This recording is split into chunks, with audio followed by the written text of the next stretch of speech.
So this is TP-Link USB Wi-Fi. So I think it's pretty good product. So you can just adjust the head, depends on when you put them in, and when you put them in the USB, so it will adjust itself. It's pretty good Wi-Fi range in there.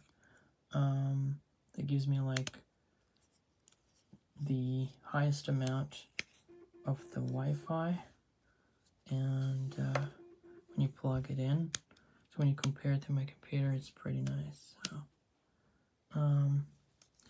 actually it's reliable, so Wi-Fi range is pretty good, and yeah, I think you can get up to 1 gig per second on this. I like that. I'm very satisfied. When you compare that and you compare that to my computer, you know, my hard drive, so just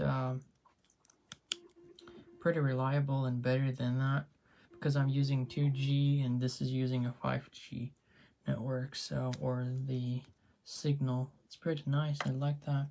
I'm very satisfied with it.